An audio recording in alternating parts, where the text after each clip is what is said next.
আমরা অনেক কষ্ট করে আমল করি, ইবাদত করি। অনেক সময় আমাদের কিছু ত্রুটির কারণে, আমাদের কিছু বিচ্যুতির কারণে, কিছু ভুলের কারণে আমাদের কষ্ট করা আমলগুলো বরবাদ হয়ে যায়, নষ্ট হয়ে যায়, সেগুলো আল্লাহর কাছে কবুল হয় না। আজ আমরা এরকম 13 শ্রেণীর হতভাগা মানুষের কথা জানবো, যে মানুষগুলো কোনো বদামলের কারণে, কোনো ত্রুটির কারণে তার কোনো আমলই কবুল হয় না। আবার অনেকের সুনির্দিষ্ট কোনো ত্রুটির কারণে ওই ত্রুটি সংশ্লিষ্ট আমলটা ওইটা আল্লাহর কাছে কবুল হয় না।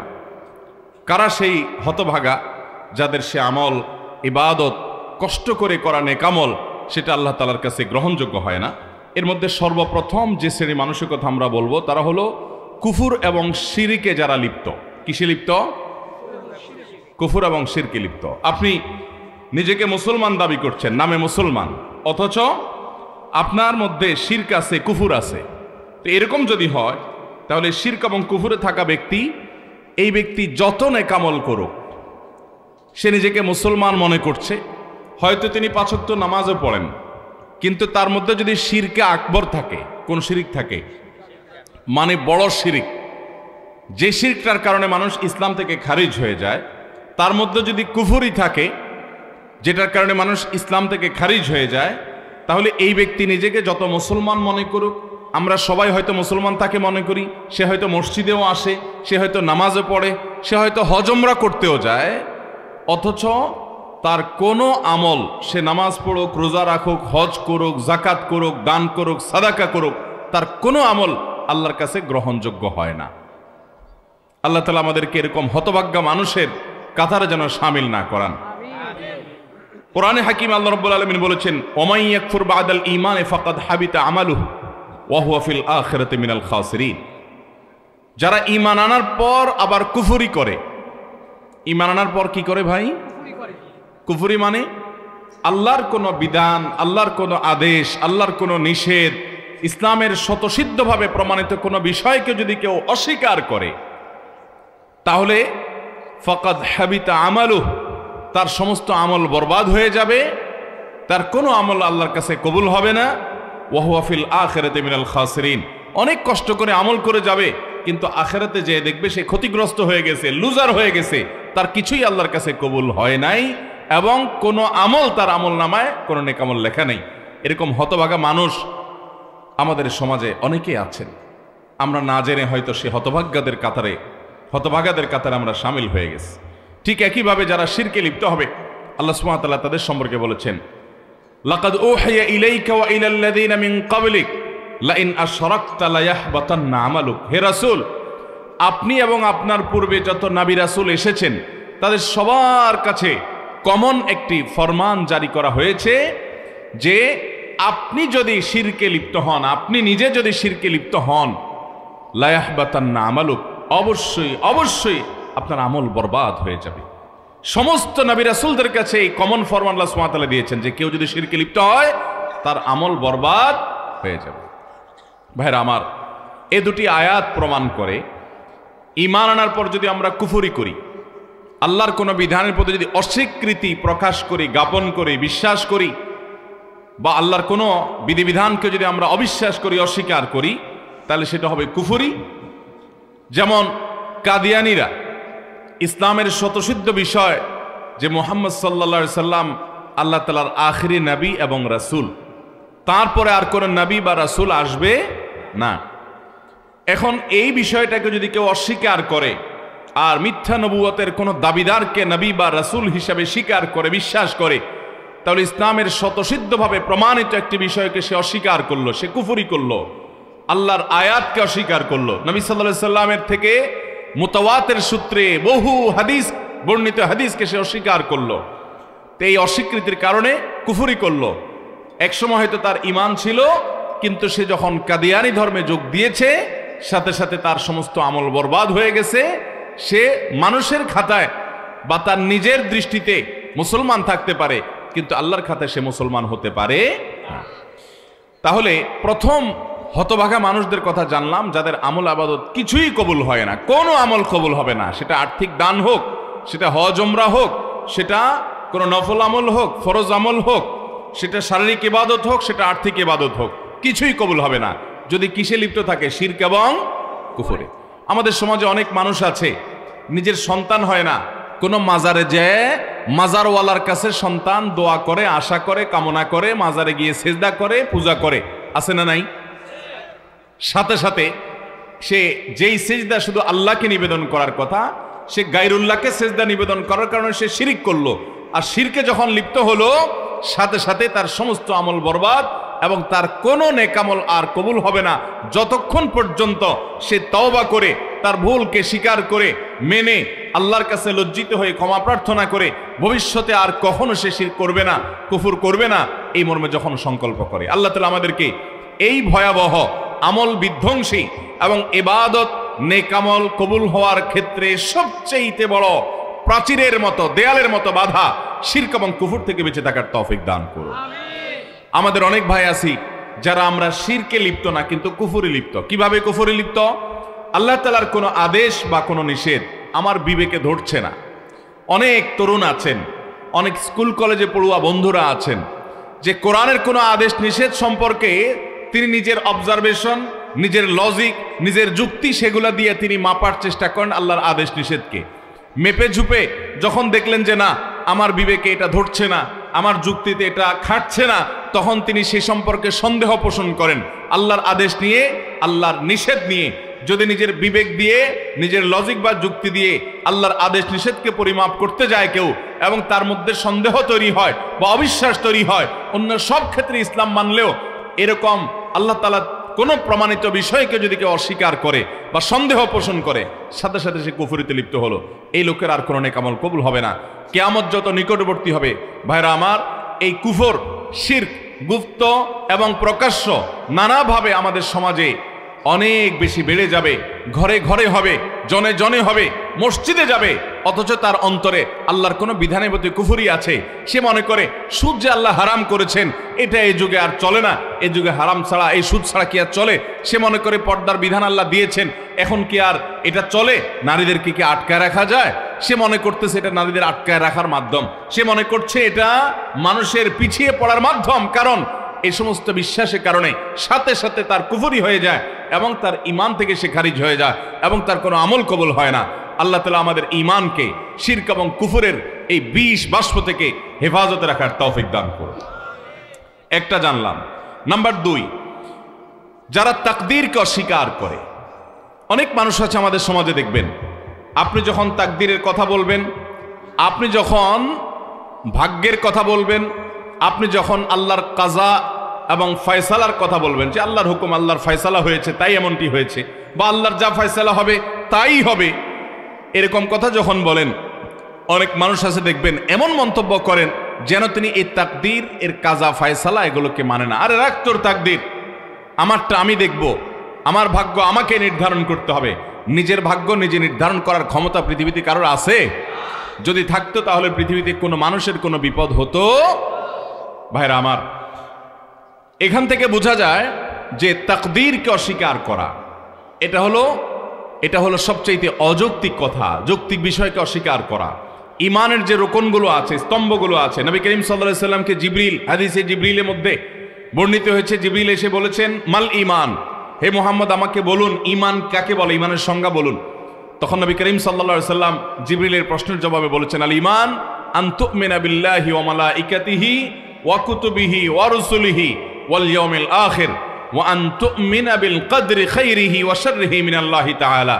যার অর্থ হলো ঈমান হলো আল্লাহ, ফেরেশতাগণ, নবী রাসূলগণ, আসমানি কিতাবসমূহ, আখিরাতের প্রতি বিশ্বাস করা এবং বিশেষভাবে বিশ্বাস করা তাকদীরের ভালো মন্দের প্রতি।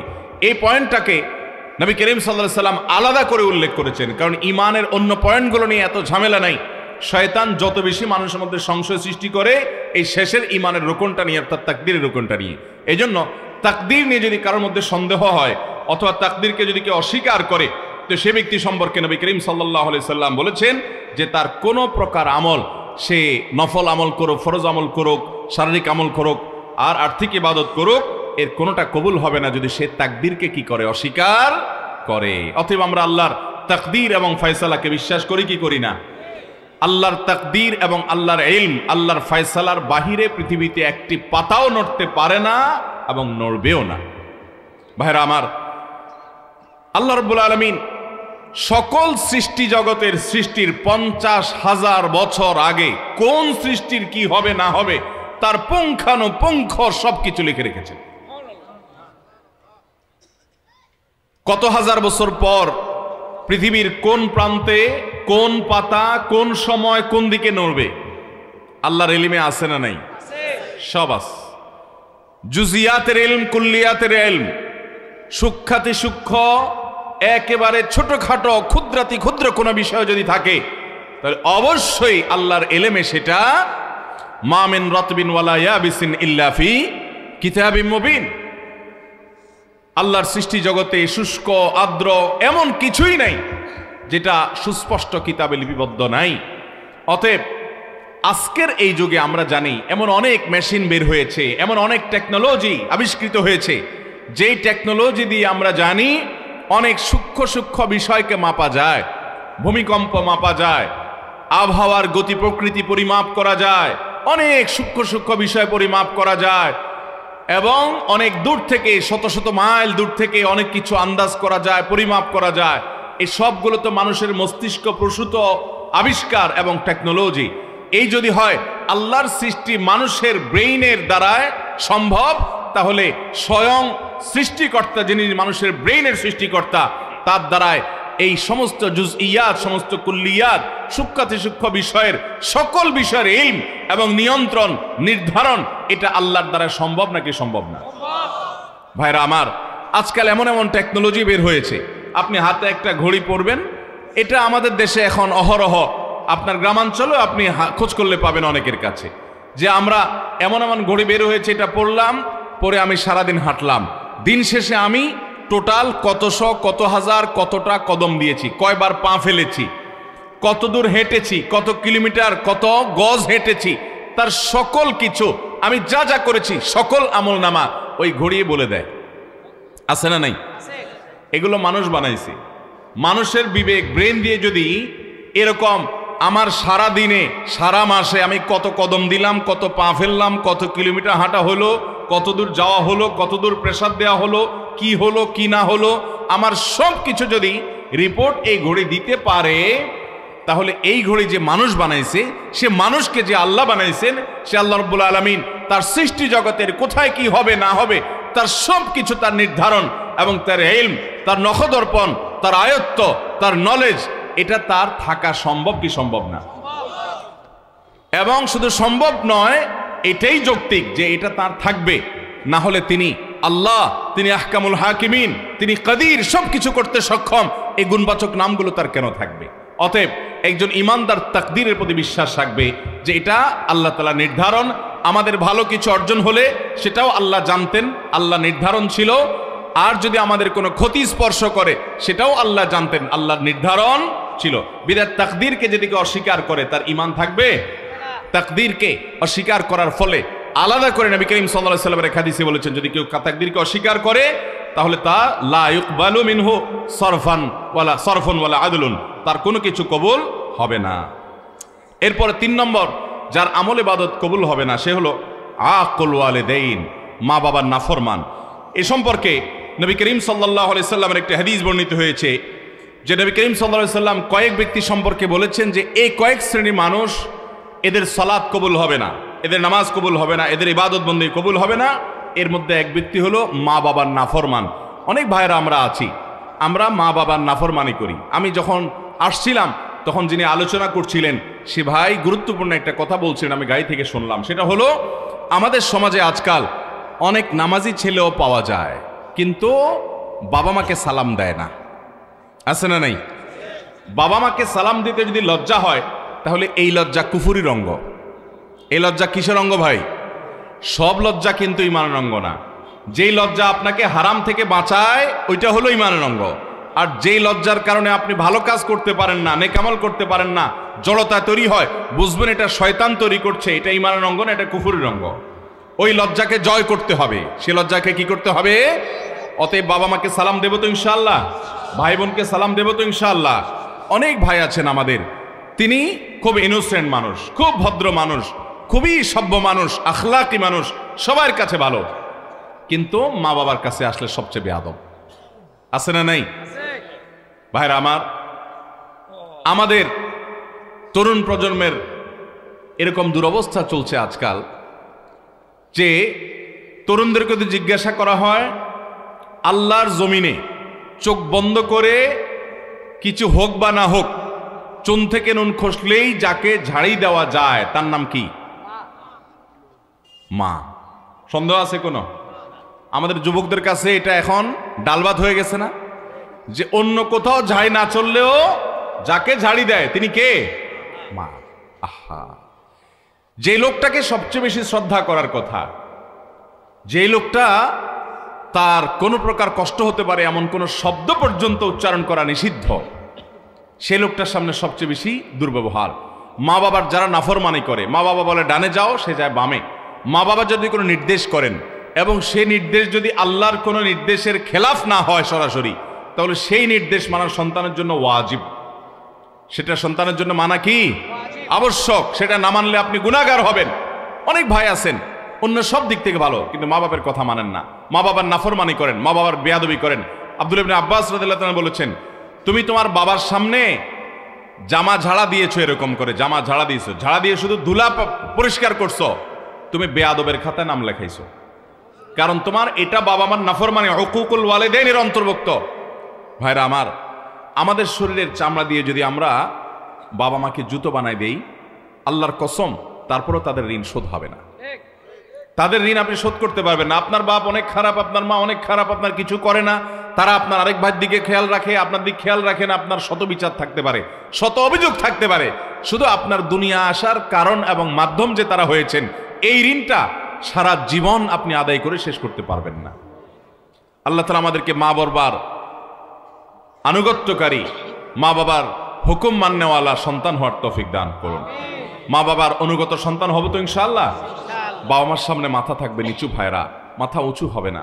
যদি কখনো জোরে কথা হয়ে যায়, দেরি করবেন না, সাথে সাথে পা জড়িয়ে যেভাবে হোক চোখের পানি ফেলে মাপ চেয়ে নেবেন। আপনার সন্তানদের সামনে, আপনার স্ত্রীর সামনে যদি জোরে কথা বলেন, তো আপনার স্ত্রী সন্তানের সামনে আবার মাপ চাবেন, ঠিক আছে তো ইনশাআল্লাহ? তাদের সামনেই আবার মাপ চাবেন। ভাইরা আমার, মানুষ হিসেবে আমাদের অনেকেরই হয়, আমার আব্বা আম্মার সাথে যদি কখনো আমার জোরে কথা বলা হয়ে গেছে, এরকম মনে হয় যদি আমি কারোর সামনে করেছি, তাদের সামনেই আবার তৎক্ষণাৎ যখন একটু হুঁশ ফিরে আসছে, কি করলাম আমি, সাথে সাথে চোখের পানি ফেলে মাপ চাওয়ার এই অভ্যাস সারা জীবন আমি ধরে রাখছি। যারা বাবা হারিয়েছেন আমার মতো, তারা জানেন যে তাদের মাথার উপর থেকে কত বড় বট গাছ চলে গেছে। পড়ালেখা জানেন না আপনার আব্বা, হয়তো তিনি হয়তো গতানুগতিক শিক্ষায় শিক্ষিতও না, তিনি হয়তো অনেক ডান বামও বুঝেন না, আপনার হয়তো তেমন কোনো উপকারেও আসে না। আপনি এই যুগের ছেলে মেয়ে, আপনার অনেক বুদ্ধিশুদ্ধি, অনেক স্মার্টনেস আছে, ওই বেচারার হয়তো এগুলো কিছুই নেই। এরপরেও সন্তানের জন্য যে দিল থেকে একটা দোয়া আসে, সারা দুনিয়ার সমস্ত হুজুর একসাথ হয়ে দোয়া করলে ওই বাবা মার দোয়ার সমান কোনো দিনই হবে না। কিচ্ছু পড়ালেখা জানার দরকার নাই, মায়ের প্যাচ দিয়া দোয়া করতে জানে সেটাও নাই, সেটারও দরকার নাই। অনেক আয়াত হাদিস জানে, অনেক দোয়া দুরুদ জানে, এরকম কিছুও না। শুধুমাত্র ফেলফেল করে চেয়ে থাকে আর আল্লাহর কাছে সন্তানের কল্যাণ কামনা করে, বাস এইটুকুর দাম শত শত হাজার কোটি টাকার অ্যাসেটের চাইতে বেশি। আল্লাহ আমাদের বাবা মাকে কদর করার তৌফিক দান করুন।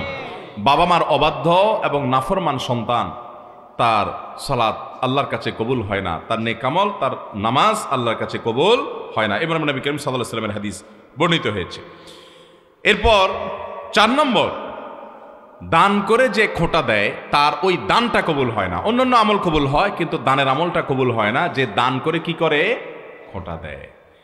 আমরা যত মানুষ দান করি, বেশিরভাগ মানুষই দেখবেন বা একটা বড় অংশ দেখবেন আমাদের সমাজে, যারে দান করছে বিশেষ করে মানুষের উপকার করলে, এটা আমরা বিভিন্নভাবে ইনিয়ে বিনিয়ে ইশারা ইঙ্গিতে ঘুরিয়ে ফিরিয়ে বলার চেষ্টা করি। এই রোগটা আমাদের মধ্যে আছে না নাই? আল্লাহ তাআলা কোরআনে কারিমে বলেছেন নেককার মানুষদের পরিচয় কি। সূরা দাহরের ভিতরে আবরার, মুত্তাকি, জান্নাতি মানুষের বৈশিষ্ট্য, তাদের গুণ, তাদের সিফাত উল্লেখ করতে গিয়ে আল্লাহ বলেছেন ওয়ায়ুতঈমুনা আত-তাআমা আলা হুব্বিহি মিসকিনাও ওয়া ইয়াতীমান ওয়া আসীরা। যে নেককার মানুষ হলেন তারা যারা আল্লাহর মহব্বতে মানুষকে খাদ্য দেয়, মিসকিনকে দেয়, বন্দীকে দেয়, এই মানুষগুলোকে দেয়, এবং বলে তারা লা নুরিদু মিনকুম জাযাআও ওয়ালা শুকুরা ইন্নামা নুতইমুকুম লিওয়াজহিল্লাহ। তোমাদেরকে যা দিয়েছি আল্লাহর কাছে দিয়ে, আল্লাহর জন্য দিয়েছি। তোমাদের কাছ থেকে প্রতিদানও আশা করি না, ফিডব্যাকও আশা করি না, এমনকি থ্যাঙ্কসও আশা করি না। কি আশা করে না? থ্যাঙ্কসও আশা করে না, মানে স্বীকৃতিরও আশা করে না। আমরা অনেককে উপকার করার পর দেখা যায় সে এটা স্বীকারও করে না। সে যে স্বীকার করে না এটা তার দোষ। মাল্লাম ইয়াশকুরিন্না ইসলাম ইয়াশকুরিল্লাহ। সে স্বীকার না করার কারণে সে গুনাহগার হবে, কিন্তু আপনি স্বীকারের আশা করবেন না। তার স্বীকার দিয়ে আমি কি করব? আমার তো সওয়াব পাওয়া দরকার কার কাছে? আল্লাহর কাছে। যদি সওয়াব পাওয়ার দরকার হয় আমি কারোর কাছ থেকে কোনো আশা করব? সে আমাকে চিনেও না এমন একটা ভাব ধরে, কোনো অসুবিধা নেই। তার চেনাচেনিতে কি আসবে যাবে? আমার রব যদি জানেন আমি দিয়েছি এবং তিনি যদি এটা সংরক্ষণ করেন যথেষ্ট, আর কিছু দরকার আছে? এটা হলো দান। এই দানের সওয়াব পাওয়া যাবে। আর দান করে যার দান করছেন তারে আপনি বিভিন্নভাবে খোঁটা দিলেন, খোঁচাখুচি করে দিলেন না, মানুষ সামনে বলে বেড়ালেন, অথবা সে যেন স্বীকৃতি দেয় এটার আশায় বসে থাকলেন, তাহলে আপনার এই আমলের সওয়াব আল্লাহর কাছে পাবেন না। এই দান আল্লাহর কাছে কবুল হবে। আমার দেশে অনেক মানুষ আছে মসজিদ মাদ্রাসায় দান করে, কিন্তু উনি আশা করে ওনার নামটা মাইকে হুজুর জোর করে বলে দেখ। আছে না নাই? যদি তার উদ্দেশ্য থাকে যে আমারটা শুনে আমার আরেক বন্ধু দিবে, আরেকজন দিবে, উৎসাহিত করবো অন্যদেরকে, তাহলে ঠিক আছে, সেটা হলে জায়েজ আছে। কারণ আল্লাহ তাআলা কোরআনে কারিমে বলেছেন যে ইন তুখফুস সাদাকাত ফানিআম্মা হিয়া। তার আগের অংশটা কি? ইন তুবদুস সাদাকাতি ফানিআম্মা হিয়া ওয়া ইন তুখফুহা ওয়া তুতুহাল ফুকারা ইলা আখিল আয়া। যদি দান প্রকাশ্যে করো, অর্থাৎ অন্যকে উৎসাহিত করার উদ্দেশ্যে, তাহলে তো অনেক ভালো। আর যদি গোপনে করো যাতে করে তোমার ইখলাসের কোনো ঘাটতি না হয়, তো সেই দানেরও আল্লাহ তাআলা প্রশংসা করেছেন। এটা নিয়তের উপর নির্ভর করবে। আমি যখন ঢাকা এক মসজিদে নামাজ পড়াই 2002-03 সন এরকম সময় হবে, তখন আমার এক মুসল্লি মসজিদের ওই আল্লাহর বান্দা একটা কাগজ লিখে দিয়েছেন আমার কাছে। কাগজে লেখা ছিল যে হুজুর আমি মসজিদে এত টাকা আজকে দিলাম, একটু আমার জন্য দোয়া করতে বলেন মুসল্লিদেরকে। তো আমি নামাজের পরে বলে দিলাম, জুমার পরে, যে আল্লাহর এক বান্দা তিনি মসজিদে এত টাকা দান করছেন, আপনারা ওনার জন্য দোয়া করেন, আল্লাহ তার দানকে কবুল করেন, তার জন্য খায়রে ফয়সালা করেন, দোয়া করে দিয়েন। এটা আমি ঘোষণা দিলাম। এরপরে সুন্নত নামাজ যখন শেষ হলো, ওই লোকটা এসে আমাকে বলল, হুজুর আমি চিরকুটটা দিয়েছি, আপনি আমাকে চিনেন, আবার নিচে লিখেও দিয়েছি বিনীত অমুক, কিন্তু আপনি বললেন কি এক আল্লাহর বান্দা দান করছে, আপনারা দোয়া করিয়েন। আমার নামটা বললে কি আপনার কোনো গুনাহ হইতো? তো আমি বললাম, ভাই আপনার নামটা নিলে গুনাহ হইতো না, এটা ঠিক বলছেন, কিন্তু আপনার নামটা নিলে কোনো সওয়াব হইতো না। কোনো সওয়াব হইতো? বরং আপনার আমলটা নষ্ট হইতো কিনা, অহংকার আসতো কিনা, সে আশঙ্কা ছিল। এটা আপনার জন্য আরো ভালো হয়েছে। অনেকে দেখবেন মসজিদে ফ্যান একটা দিয়ে লেখা দেয় সৌজন্যে অমুক, সে মনে করে আল্লাহর ফেরেশতারা ঠাওর পায় না, না পায়, এটা লিখে দিই। কারণ কার সওয়াব কোথায় লিখে দেয় ফেরেশতারা? ফেরেশতাদের সম্পর্কে এরকম জাহালত, এরকম অজ্ঞতা যদি থাকে, তাহলে তো ঈমান নিয়ে টানাটানি হবে। ভাইরা আমার, তাহলে আমাদের দান হবে কার জন্য? দান করে কোনোদিন যাকে দান করেছি তাকে কখনো আর সে বিষয়ে বলতে যাব। বড় রিস্কি একটা আমল ভাই, বড় খাতরাই আমল, আর্থিক আমল। আর্থিক আমল, যে আমলটা টাকা এবং পয়সা যেখানে খরচ হয়, সে টাকা পয়সা খরচ হওয়া আমল, এই আমলের মধ্যে ভেজালের পরিমাণ সবচাইতে বেশি। তো এই ব্যক্তি, যে ব্যক্তি দান করে আবার খোটা দেয়, এর এই দানের আমলটা আল্লাহর কাছে কবুল হবে। আল্লাহ তাআলা আমাদেরকে ইখলাসের সাথে দান করার তৌফিক দান করুন। রমাদান মাস আসছে, আমলের মাস, দানের মাস। আম্মা জান আয়েশা রাদিয়াল্লাহু তাআলা আনহা বলেছেন, নবী করিম সাল্লাল্লাহু আলাইহি ওয়াসাল্লাম এই মাস আসলে প্রচুর পরিমাণে দান করতেন। অন্য সময় দানশীল ছিলেন, রমজান আসলে তার দানশীলতা অনেক বেড়ে যেত। অতএব আমরা দান করব, কিন্তু দান করব আমাদের এক হাত জানবে, আরেক হাতও টের পাবে না। এমনকি এমন কিছু দান তো অবশ্যই থাকা উচিত যে আপনার স্ত্রী পর্যন্ত জানবে না, কেউ জানবে না। আল্লাহ আমাদেরকে সেভাবে দান করার তৌফিক দান করুন। মাইক বন্ধ হয়েছে এটা? আচ্ছা গেছে, মাইকম্যান গেছে, একটু সবর করেন আপনারা। শোনা যায় না কথা পিছনে? যায় তো, আর কি, সবর করেন। মাইকম্যান যান, একটু দেখেন ওই সামনের মাইকটা বোধহয় আওয়াজ বন্ধ হয়ে গেছে। তাহলে ভাই, যাদের আমল কবুল হয় না সে মানুষগুলোর 4 নম্বর মানুষ বলেছি, যারা দান করে মানুষকে খোটা দেয়, তাদের অন্যান্য আমল কবুল হয়, কিন্তু দানের আমলটা কবুল হয় না। 5 নম্বর, ওই কপাল পোড়া এবং হতভাগা মানুষ যার কোনো আমল ইবাদত কিছুই কবুল হবে না, সে হলো নবী করিম সাল্লাল্লাহু আলাইহি সাল্লামের শহর মদিনায় মুনাওয়ারা যে হারামে যে ফাসাদ সৃষ্টি করে, ফিতনা সৃষ্টি করে, অশান্তি সৃষ্টি করে, হাঙ্গামা করে, গন্ডগোল ফাসাদ করে। নবী করিম সাল্লাল্লাহু আলাইহি সাল্লামের হাদিস বর্ণিত হয়েছে বিষয়ে সহিহ বুখারীতে, তিনি বলেছেন এই মদিনা মান আহদাসা ফিহি হাদাসান, এখানে যে ব্যক্তি কোনো দুর্ঘটনা ঘটাবে, আও আওয়া মুহদিসান, অথবা এই মদিনায় কোনো দুর্ঘটনাকারীকে যে ব্যক্তি আশ্রয় দান করবে, ফাআলাইহি লাআনাতুল্লাহ ওয়াল মালাইকাতি ওয়ান নাসি আজমাইন, ওই ব্যক্তির উপর আল্লাহর লানত, ফেরেশতাদের লানত, সমস্ত মানুষের লানত বর্ষিত হয়। এবং লা ইকবালু মিনহু ইয়াউমাল কিয়ামাতি সালাতুন ওয়া সরফুন ওয়ালা আদলুন, কিয়ামতের দিন তার কোনো আমল আল্লাহর কাছে কবুল হবে। অতএব মদিনা আমরা যখন যাওয়ার তৌফিক হবে, যার যখন যাওয়ার তৌফিক হবে, মদিনা শরীফের আদব লেহাজ বজায় রাখবো যথাসম্ভব। সেখানে যেন কোনো বেয়াদবি না হয়, আমার দ্বারা যেন কোনো অশান্তি, কোনো ব্যত্যয় সৃষ্টি না হয়। আল্লাহ আমাদের সবাইকে সে তৌফিক দান করুন।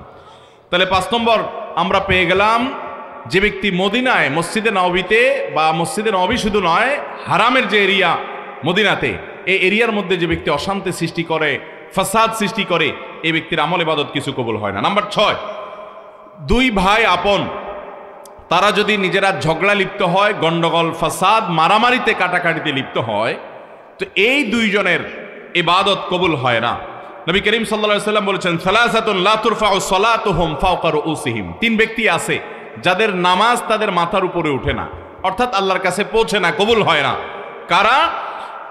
সেই ব্যক্তিগুলো হলো ওই ব্যক্তি, 3 ব্যক্তির কথা নবী সাল্লাল্লাহু আলাইহি সাল্লাম বলেছেন। এর ভিতরে এক ব্যক্তি হলো ওই ব্যক্তি ইখওয়ানে মুতাসারিমান, 2 ভাই যারা নিজেরা গন্ডগোল মারামারিতে লিপ্ত, আপন ভাই মারামারিতে লিপ্ত, অথচ আবার আমল ইবাদতও করে, নামাজ কালামও পড়ে, এরকম আছে না নাই? আছে না নাই বলেন? তো এরকম আমল ইবাদত করে কি লাভ হবে? ভাই মাইকম্যান যায় নাই করে, মাইকেলা ভাই ওই মাইক নষ্ট হয়েছে, কথা শোনো নাই তোমরা? গেছে, কাজ করতেছে? আচ্ছা আচ্ছা, কাজ করতেছে ভাই, সবর করি, টেকনিক্যাল জিনিস তো নষ্ট হতেই পারে। মাইকম্যান ভাই খুব দ্রুত কাজ করেন আপনি, আপনারা শুনতে পাচ্ছেন না পেছন থেকে? একটু সবর করি, একটু সবর করি, আমি একটু মুখ কাছে নিয়ে বলতেছি, একটু সবর করেন আপনারা। মাইকেলা ভাই কাজ করে যাচ্ছে। তাহলে ভাই যাদের আমল ইবাদত কবুল হয় না, কয় প্রকারের মানুষের কথা বললাম এ পর্যন্ত? 6 প্রকারের কথা বললাম। আবারও এই 6টাকে আমরা রিভাইজ দিয়ে আসুন। প্রথম হলো যে কুফর এবং শিরকে লিপ্ত, তার কোনো প্রকার আমল ইবাদত কবুল। দ্বিতীয় হলো যে তাকদীরকে, ভাগ্যকে অস্বীকার করে, তারও কোনো আমল ইবাদত কবুল। 3 নম্বর হলো মা বাবার অবাধ্য সন্তান, তার আমল কবুল, বিশেষ করে সালাত কবুল হয় না। 4 নম্বর হলো যে ব্যক্তি দান করে খোঁটা দেয়, যাকে দান করছে তাকে আবার খোঁটা দেয় অথবা বলে বেড়ায়, এই ব্যক্তি দান করে যে বলে বেড়ালো এই জন্য, বা খোঁটা বেড়ালো, দিয়ে বেড়ালো, বা এহসান জিতলাইলো, এই জন্য তার ওই দানের আমলটার কোনো সওয়াব সে আল্লাহর কাছে পাবে। 5 নম্বর হলো মসজিদে নববী এবং তাকে ঘিরে যে হারাম আছে, মদিনা মুনাওয়ারা আছে, নবীজি সাল্লাল্লাহু আলাইহি সাল্লামের যে শহর মোবারক আছে, এখানে যারা অশান্তি সৃষ্টি করবে, ফাসাদ সৃষ্টি করবে এবং ব্যত্যয় করবে, এই মানুষগুলোরও আমল ইবাদত কবুল হবে। এই জন্য মদিনায় আমরা যখন যাব খুব আদব লেহাজ বজায় রাখার চেষ্টা করব। নাম্বার 6, 2 আপন ভাই যদি মারামারিতে লিপ্ত হয়, তাদের সালাত তাদের মাথার উপরে উঠে না। নামাজের কথা এখানে শুধু বলা হয়েছে, তাদের নামাজ কবুল হয় না, অন্যগুলো কবুল হতে পারে।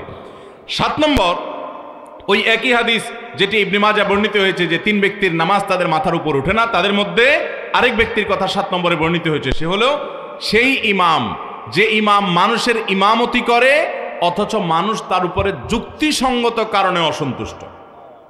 এরকম অনেক ইমাম আছে না নাই?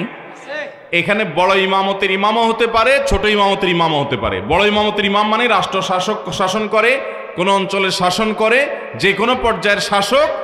আর ছোট ইমামতের ইমাম মানে হলো ওয়াক্তিয়া নামাজের ইমামতের ইমাম। যে কোনো ইমাম হোক না কেন, তিনি নেতৃত্ব দিচ্ছেন, তিনি মানুষের নেতা হয়েছেন, তিনি ইমামতি করছেন, অথচ যারা তার পিছনে অনুসরণ করছেন তারা যুক্তিসঙ্গত কারণে তার উপর অসন্তুষ্ট। অযৌক্তিক কারণে তো বাংলাদেশের সীমার উপরেই কম বেশি মুসল্লিরা অসন্তুষ্ট আছে না নাই? হুজুরদের উপরে শতভাগ সন্তুষ্ট এরকম মুসল্লি, এরকম মসজিদ পাওয়া যাবে না। তাছাড়া হুজুররাও মানুষ, শতভাগ সন্তুষ্ট হওয়া সম্ভব না। কিন্তু যৌক্তিক কারণে বেশিরভাগ মুসল্লিরা বা সব মুসল্লিরাই অসন্তুষ্ট, কিন্তু হুজুরের খুঁটির জোর বেশি, গায়ের জোর বেশি, এজন্য হুজুরের সরানো যায় না, এরকম কিছু হুজুর আছে না নাই?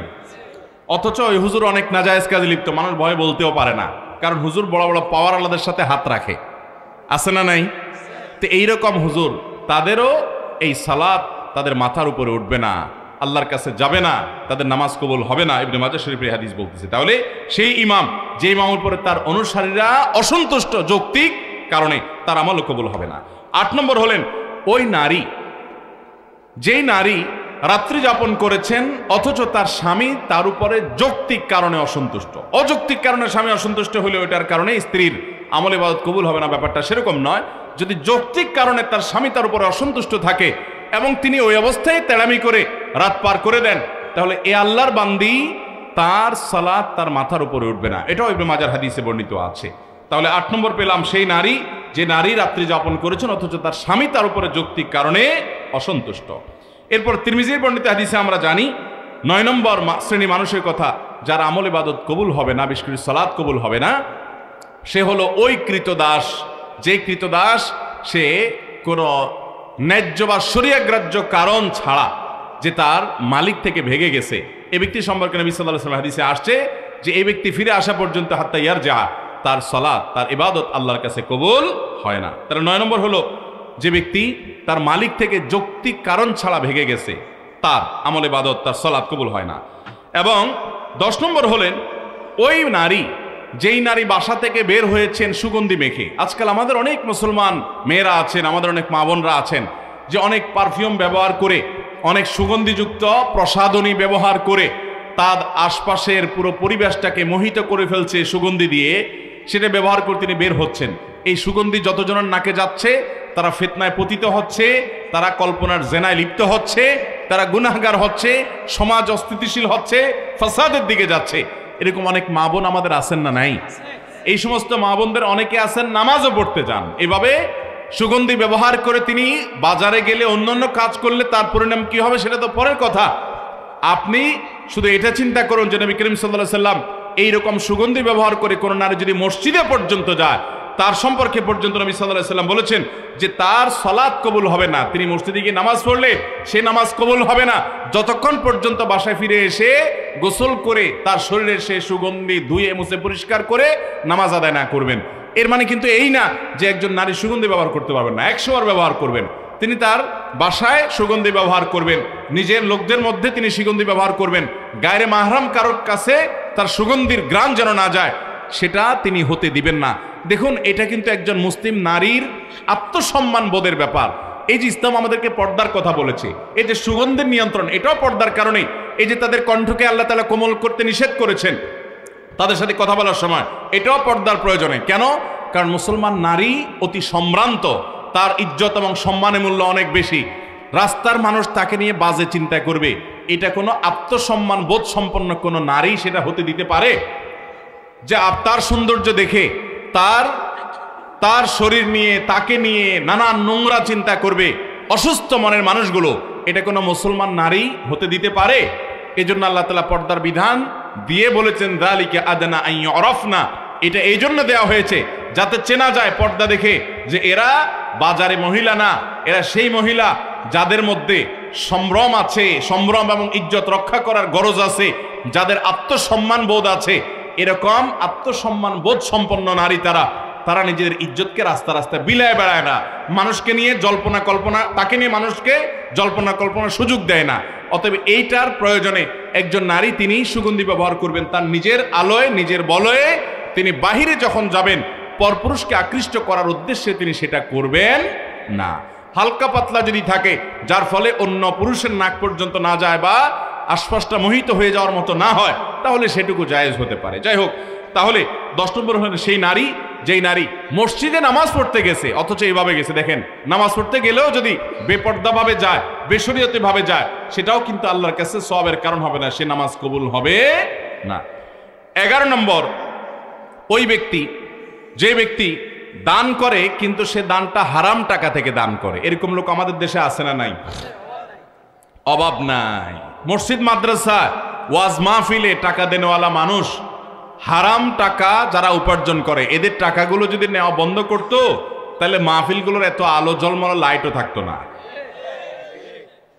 মসজিদ, মাদ্রাসা, ওয়াজ মাহফিল আমরা যারা করি, এর পরিচালনার সাথে যারা জড়িত, এদের মধ্যে খুব অল্প সংখ্যক মানুষ আছে যে ইসলামটাকে ভালো করে বুঝছে, যার কারণে না বোঝার কারণে তারা মসজিদটাকে চকচকা ফকফকা করার জন্য যে টাকা দেয় হুমড়ি খেয়ে নেয়।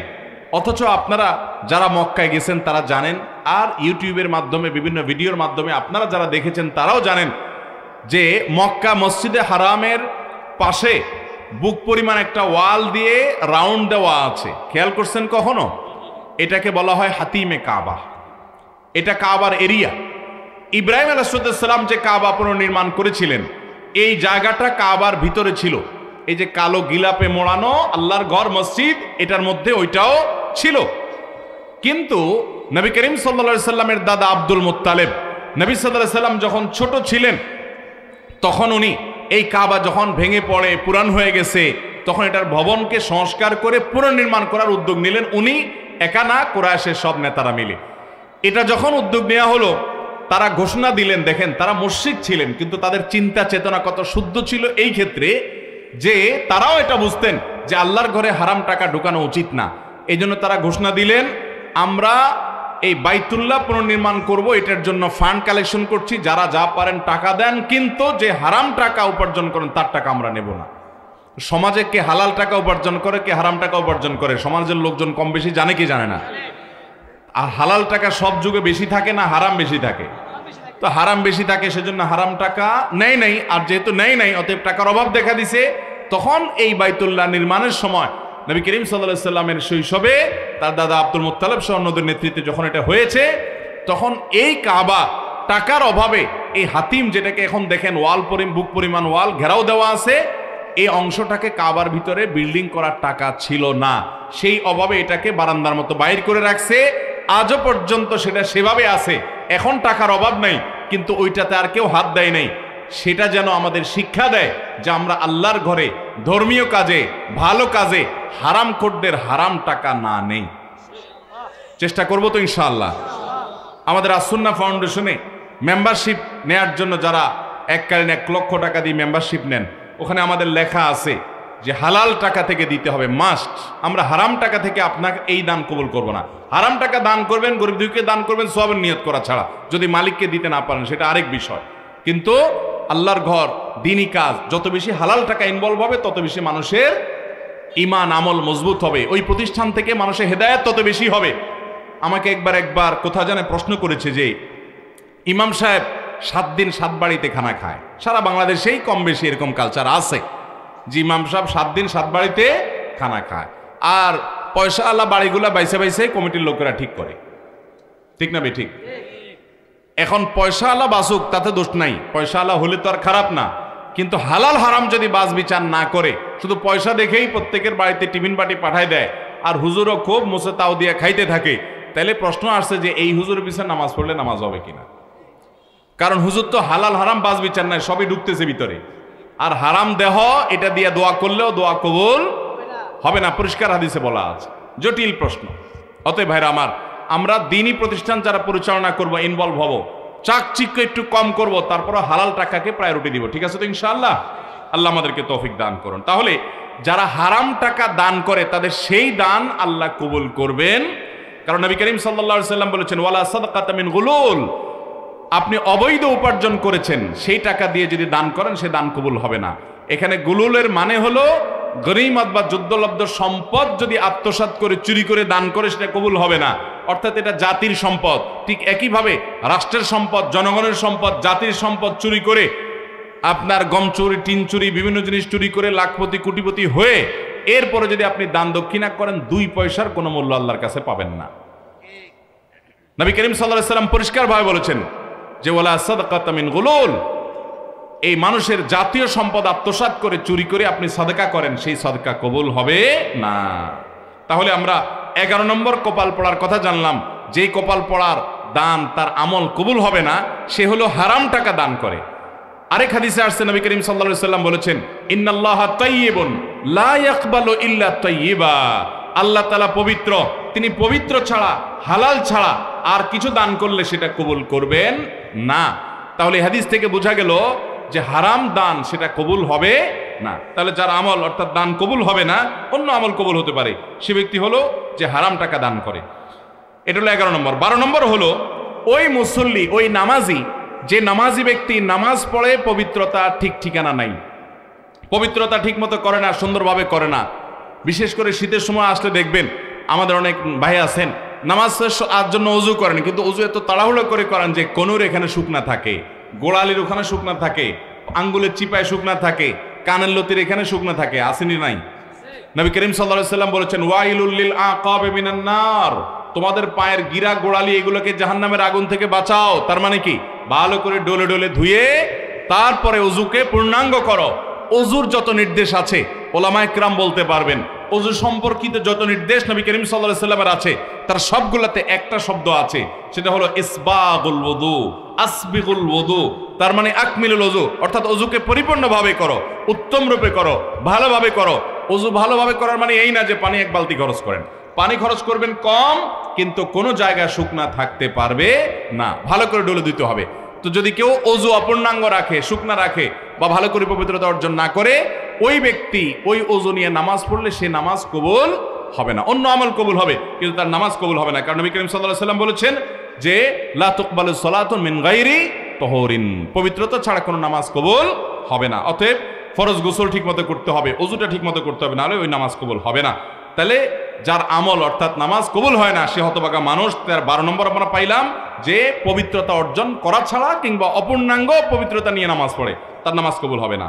13 নম্বর এবং সর্বশেষ হলো যেই নারী নামাজ পড়ে, প্রাপ্তবয়স্কা নারী, অথচ তার মাথায় ওড়না নাই, যেভাবে ওড়না দেওয়া দরকার, অর্থাৎ নামাজের জন্য যতটুকু সতর ঢাকা দরকার ততটুকু যদি ঢাকা না থাকে তাহলে তারও কি হবে না? ওই নামাজ কবুল হবে না। তিরমিজি হাদিসে আসছে নবী করিম সাল্লাল্লাহু আলাইহি ওয়াসাল্লাম বলেছেন লা তুকবালু সালাতু হাইদিন ইল্লা বিল খিমার, একজন প্রাপ্তবয়স্কা নারী তিনি খিমার অর্থাৎ ওড়না ছাড়া, অর্থাৎ সতর পরিপূর্ণভাবে ঢাকা ছাড়া নামাজ পড়লে নামাজ হবে না।